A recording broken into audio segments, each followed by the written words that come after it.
pervade throughout the Western world. Right. What are your thoughts on it? Well, to understand things like 9/11 and other events, terrorist events, they need to be put into context. Because if you look at them in and of themselves, they're interesting enough and outrageous enough when you look at the background. But you put them in context with other things, and suddenly they take on a much more expanded state and perception why they happened. So if you look at what has happened since 9/11 in terms of the war on terror and regime change and all that, it would not have been justified without 9/11. That was the trigger that started it. And let's, I'm always kind of taken aback, I shouldn't be, at the journalistic schizophrenia that I see all the time, whereby they now accept, because they can't do anything else, that Blair and Bush and the network around them lied blatantly to justify the invasion of Iraq and the slaughter of the innocent. And yet at the same time, journalists and media who will now accept that are kind of reeling back that anyone's challenging the official story of 9/11, when the same people, not the same agencies, the same people that told us the official story of weapons of mass destruction in Iraq told us the official story of 9/11. And so, for a start, that should send alarm bells and red flags everywhere, because they're going to lie massively over that and tell every strand of truth about that. I mean, hello? So then you put into context of events, and in September 2000, there was an organization in America called the Project for the New American Century. This was run by what are still called neocons or neoconservatives. They were the power behind the Boy Bush administration. In this organization was Rumsfeld, who a few months after this document was published in September 2000 became Defense Secretary. There are reports that there is no evidence of a direct link between Baghdad and some of these terrorist organizations. There are known knowns. There are things we know. We also know there are known unknowns. That is to say, we know there are some things we do not know. But there are also unknown unknowns. The ones we don't know, we don't know. Excuse me, but is this an unknown unknown? I'm not several unknowns, and I'm just wondering if this is an unknown I'm not going to unknown. say which it is. Paul Wolfowitz, who became his deputy, Dov Zakheim, who would months later take over the entire budget of the Pentagon, Dick Cheney, who was in effect de facto president when Boy Bush was in power, and others that were in the Bush administration, either officially or behind it. So what did this document say?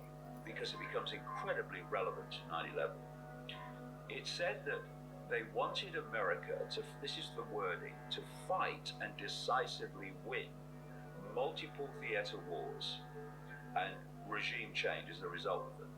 And among the countries they wanted to attack was Iraq, Libya, Syria, Iran, etc. And they wanted regime change in China.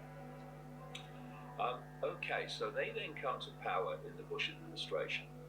And in that document, it said that this, what it called process of transformation, this regime change through multiple theater wars, would be, quote, necessarily slow in unfolding, quote, absent some catastrophic and catalyzing event like a new Pearl Harbor. So these people came to power with Bush in January 2001. 9 months later, 12 months to the month when the document was published, we had what Bush called at the time the Pearl Harbor of the 21st century. And as a result of that, these countries on that list have been picked off one after the other. Then you look at the interview by General Wesley Clark, a former Supreme Commander of NATO, who was interviewed in 2007 on an alternative television program in America called Democracy Now! You can see it on the internet. And he said that a few days after 9/11, he went to the Pentagon, he met Rumsfeld, he met Wolfowitz, and then he met a general friend of his on the Joint Chiefs of Staff that supposedly run the Pentagon, but it's so compartmentalized, they are several steps down in truth. About 10 days after 9/11, I went through the Pentagon and I saw Secretary Rumsfeld and Deputy Secretary Wolfowitz. I went downstairs just to say hello to some of the people on the Joint Staff who were used to work for me, and one of the generals called me and he said, "Sir, you gotta come in. You gotta come in and talk to me a second." I said, "Well, you're too busy." He said, "No." He says, "We've made the decision. We're going to war with Iraq." This was on or about the 20th of September. I said, "We're going to war with Iraq. Why?" He said, "I don't know." He said, "I guess they don't know what else to do."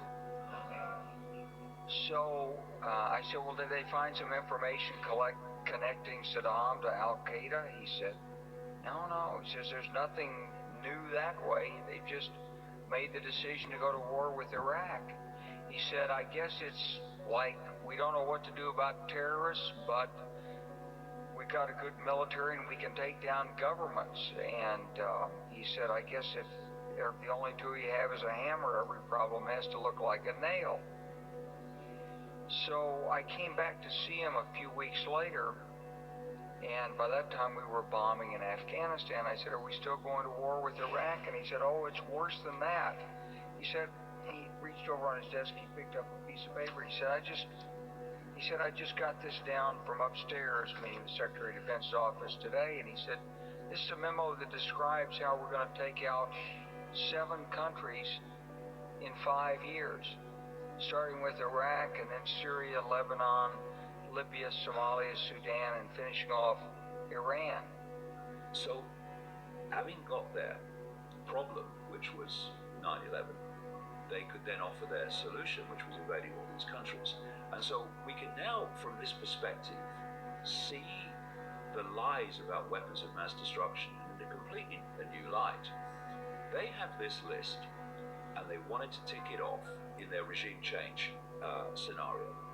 And so they didn't have a real excuse to go into Iraq, so they had to make one up.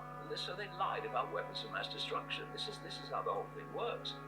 And then they go into Libya, ticking off the list, and Syria, except, hold on a minute, it was Bush and Blair that went into Iraq. That was a Republican president and a Labour Prime Minister in Britain. Okay? But the next 2 countries on the list were ticked off by Obama, Democrat, and Cameron, Conservative. In other words, the party changes, the personnel changes, but the agenda does not change, because in the end there's a hidden hand that controls both parties.